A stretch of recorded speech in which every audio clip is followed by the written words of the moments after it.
Chess is an unbelievably brutal game, and it's especially difficult when you're losing. So I have a question for you. What's going on in your mind when you're losing? Are you scared? Are you consumed with the idea that you cannot win because you're down a queen? Are you worried because you're down a piece? Well, if you are, then you probably will not win the game. One of the most difficult things you can do in chess and in life is to develop a mentality that you can win even when you're losing. And if you keep that in your brain, you will win a lot more games. Now, let's get right into this. So we have the Caro-Kann. This is literally all I play against e4, d5, and then we push for the fantasy. I actually really like playing against the fantasy now because I have some pretty good prep against it. But wait, so I take, they take, and then I play e5. This is all my prep, and they develop their knight. I take the pawn. Again, this is part of my prep. c3. I do not know what to do against this move, but something in my brain is just like, I don't care. I'm just gonna take the pawn, and it happened to be the best move. And as you can see, this is a blitz game, which is also kind of important. Now here's the thing. I took that pawn, and it just so happened to be best move, but there's a big problem. After queen takes, king takes, they get some quick development, and I have no idea what I'm doing in this position. Yes, I am up a pawn, but I'm completely like a fish out of water. I have basically never seen this position before, and maybe I've only played it once or twice, which is a problem because my opponent pretty quickly pushed this pawn. They took 2 seconds to do this, so I am kind of walking into exactly what they want to play. But today was a good day. I possess that mentality that I will win no matter what. I pin the knight to the king. Okay, it's an inaccuracy, but in the game we can't see that. He doesn't know that. I don't know that. I mean, maybe he does know that because he studied this, but regardless, it's basically a draw at this point. White has a small edge, and let's go on. Bishop c4. They're just developing their bishop, eyeing this pawn, which can be a little sketchy. So I play bishop e6, offering the trade. I am very comfortable with him taking, and he does, and I capture back with my pawn. Now, it's important to note that I am up a pawn, but this is an incredibly delicate position. My king is in the center of the board. I cannot castle away to safety, and it needs to be handled with precision, which is difficult when you're playing blitz. So my opponent castles, and I ask you, what would you do in this position? There's some pretty obvious moves. One of them is pretty obvious looking, and it looks just fine. But there's 2 really good moves, h6 or knight h6. Those are both a dead draw. h6 looks a little more obvious, but again, you have this huge problem. Look at your back rank. None of these pieces are developed. Your king's still in the center of the board, and you're gonna get probably pile drive. Now, knight h6 actually looks like it's kind of a mistake because after bishop takes, you have these doubled pawns, and this is actually really good for you. Notice how this pawn on h6 prevents this knight from hopping to g5, which is really important. And now you can start to develop. You can probably put your king on e7, you can get a rook on e8, you can bring out your knight, and this is just fine. And one more very important thing to note about knight h6 is it actually prevents knight g5. Now you can simply play king e7, defending this pawn and defending from this threat. Notice that if the king was here, the knight could maybe hop here, and then there'd be this fork you'd be forced to take, and wait, that seems really random. But I have a point for bringing this up because in the game, I did not play h6 or knight h6. Instead, I took this knight, which seems kind of obvious because after my opponent takes, they have these kind of awkward pawns. Not really, though. Now they have this semi-open file for the rook, which is going to become a huge problem in the near future. And in my brain, I'm like, okay, maybe I can start to stabilize here. But there is some huge problems with this position. For example, if I play knight h6, which was best move about a move ago, this is actually a huge disaster because guess what? They can play knight g5. And this looks fine, right? No. This is not fine at all. Let's say I play king e7. Do you see it? Well, this pawn is here, which means they can play bishop a3. It's not about the pawn. It's the fact that if the pawn was here, They couldn't play this before. And where do I put my king? Nowhere good. Let's say I play king e8. Well, now I lose this pawn, and this position is a absolute disaster. There's basically no coming back from this. Now keep in mind, I had the absolute will to win today, so I'm like, I can stabilize this position, and something possessed me to play knight a6 because I'm like, okay, the knight's over here. If I played knight d7, maybe there's this rook pin, and then the knight hops here, and then I'm gonna lose my knight or something. I don't even know. So I played knight a6, and I'm like, okay, this is gonna be absolutely fine. Knight g5, I even saw this move, and I'm like, knight h6 doesn't look half bad, and in fact, I played knight h6. And now is where the massive problems arise. I'm like, okay, I'm losing this pawn I was up a pawn anyways, I don't even care. King e7, and guess what? I'm losing another pawn. And do you see the massive issue? My pawn was defending my knight. It's no longer there. So this is now hanging, and this is hanging. And the funny thing is, if I play rook g8, they can take defending the knight, which, yeah, I saw, which is great. And in my brain, I have that crazy will to win, and I'm like, wait a minute. I have a semi-open g-file on the king. I can use that and I can stabilize. So for some reason I played knight g4. Best move here is just knight f7. My brain didn't process that move whatsoever, but I'm like, okay, knight g4 isn't half bad. Maybe I can utilize that knight in the future. After this next move, if you're a good player, you would probably resign. Bishop g5 check, and Stockfish is like, it's almost +6, and I'm only down a pawn. It's not that bad. Well, I can move the king though. And then they check me, and then I move the king again. And if you're a really good player, you realize how terrible this is. They have control of both open files with their rook. Every one of their pieces is out. Look at my pieces. My knights are absolutely useless. Funny fact about my knight is, where am I putting this knight? Like, think about it. Where's this knight going? Here? Here? Here? Oh, look, a fork. Nope. My knight is actually trapped after h3. That's fine, though. It's defended.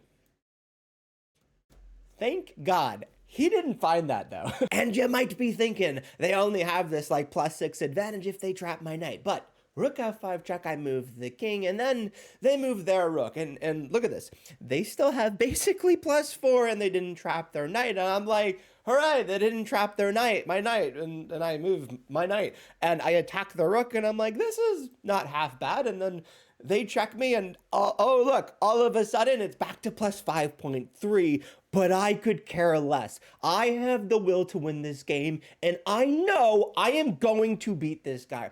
The entire game, I'm thinking that. There is not a point in my brain where I'm like, I'm losing. The entire game, I am winning. But there's a big problem here, because I have to go up the board, and yeah, now they can go back to rook f5, and if I try to defend it, they kick me away, and I lose my knight, and well, that's probably objectively a worse square, this, and at least it's not check, and this is, again, terrible.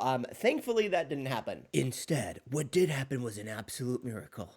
They didn't blunder their rook. They took the pawn, and this is still an absolute disaster. But I don't care. Now I know this G file is open, so you bet I'm going to utilize it. I bring out my rook. I don't care if this is inaccurate. Who even cares? I'm targeting the knight which is not defended by this rook.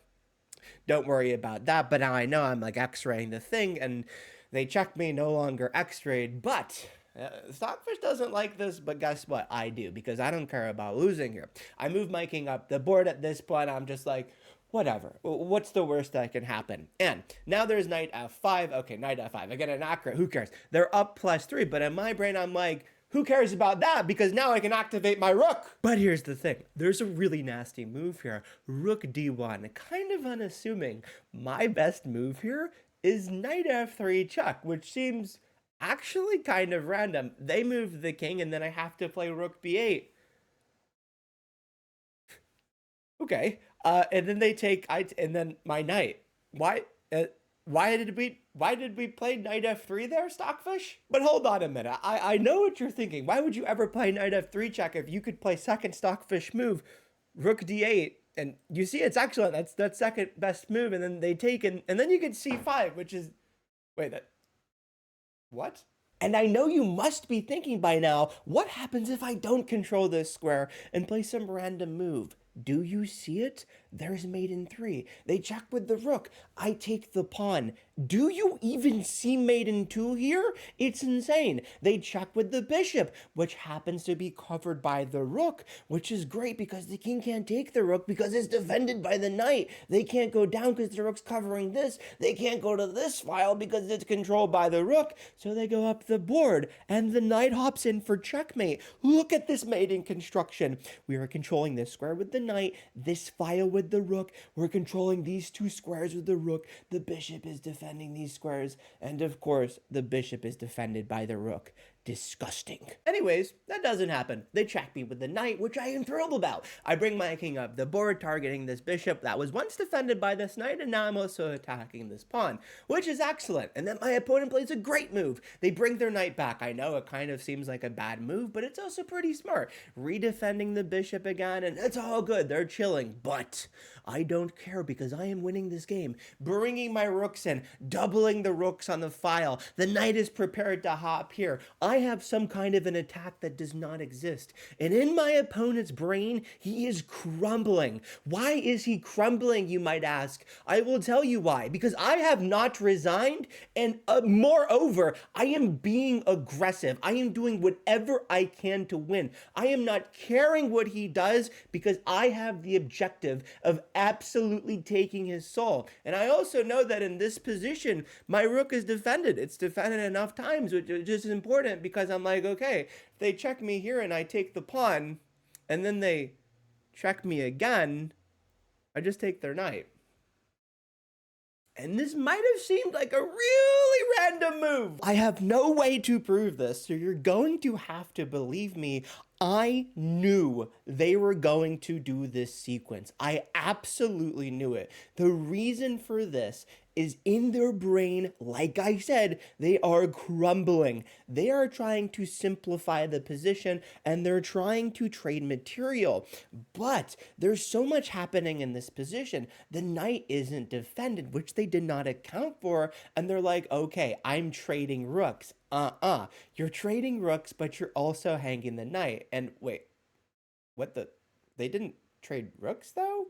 Which I also thought about. Look at my opponent's time, 1:16. It took them 9 seconds to play this move. And they played this move because they were trying to get me to lose. And you might be thinking, how is that even possible? This is a very common blitz tactic. When your opponent is down time, I have 40 seconds on the clock, you do everything in their power to make them mess up. And a very tempting move is to take this pawn with check, and as they move, you have checkmate.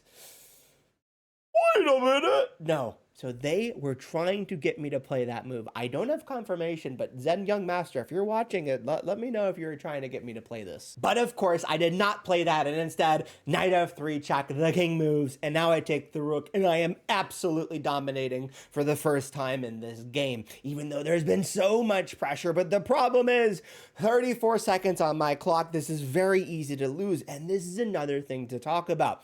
Now, so my opponent takes the knight, and I take this pawn with check, which is really important because after they move their king, I take this pawn defending my knight, and I have 27 seconds. And the question is, how do I convert this position? I am up a rook, but I am in time pressure. And the pressure also was on the entire game because the entire game I was losing, and I was trying to play my heart out and find some way to win. So the pressure is on. And for the rest of the game, we turn off the analysis bar. Rook f7 check. And for the first time in the game, my opponent is in a terrible position. He has to play against me like he's winning, even though he's losing. He's trying to flag me desperately. I move my king with 1 second. He takes my pawn, and it takes me a second, and I move my rook. 23 seconds. How am I going to possibly win this game? I have no idea. He moves the king, and what do I do? Leave a comment. What do I do? It takes me 2 seconds to realize some beautiful things. Rook b8. Unstoppable.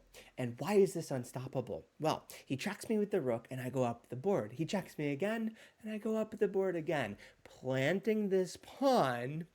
And also, he can't play rook c5 because I take it.